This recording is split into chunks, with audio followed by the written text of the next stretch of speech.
Thank you. Have you seen the news?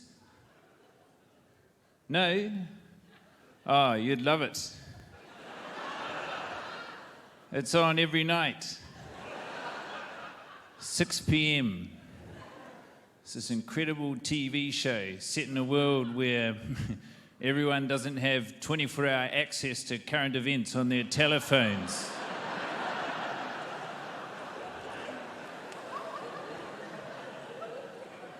It's two people, a man and a woman, and they come out in formal wear and they sit behind a big desk, and then for an hour they're just very stern and they tell you how badly everything is going.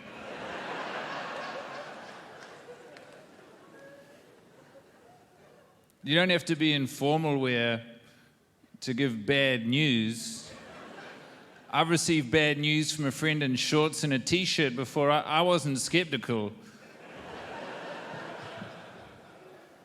I wasn't like, oh, well, I can see you're upset, Elliot, but until you put on some brogues and a three-piece, man, I don't care who died.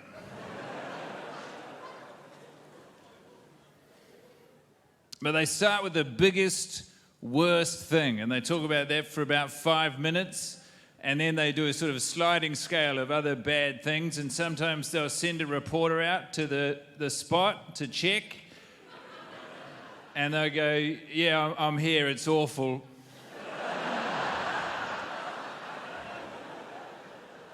And they'll say, oh, thanks for checking.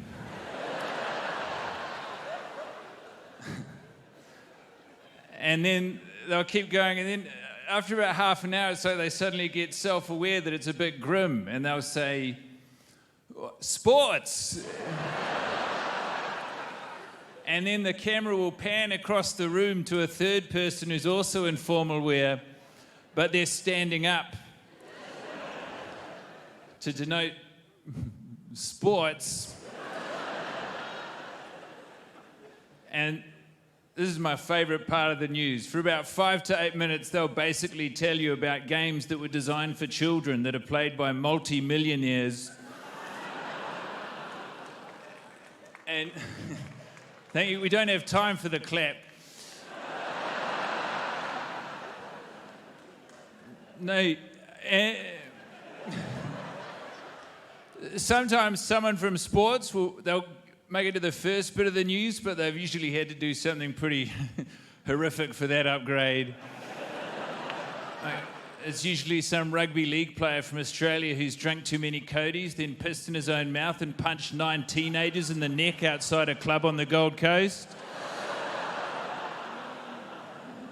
Sends a bunch of parents into a moral panic. They're going, oh no, not him, he's a role model for my boys. We've got to stop conflating hand-eye coordination with responsibility.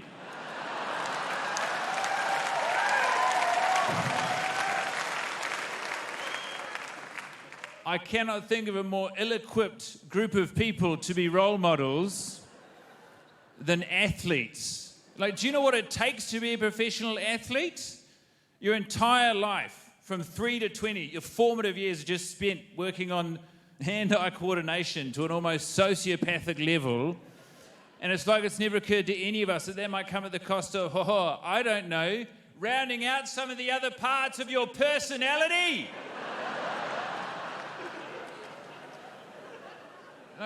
What is a rugby league player's career apart from getting concussed and then pretending not to be concussed so they can continue to play rugby league? But we love nothing more than putting them in some ill-fitting shirt from Pumpkin Patch on a Wednesday that cuts the circulation off to their brain, sticking them on a panel show with 3 other former athletes and waiting for one of them to say something challenging, like, what do you think about women? And inevitably, when one of them says something completely fucked up, we go, got him, yes! Just ask them about the sports. In New Zealand, it's even crazy. We've started employing athletes to talk about things that aren't even their chosen sport after their playing career is over. Mark Richardson is arguably the greatest test opener in the history of the Black Caps, but that does not mean I have to listen to what he thinks about the housing market at 6:30 on a Tuesday morning.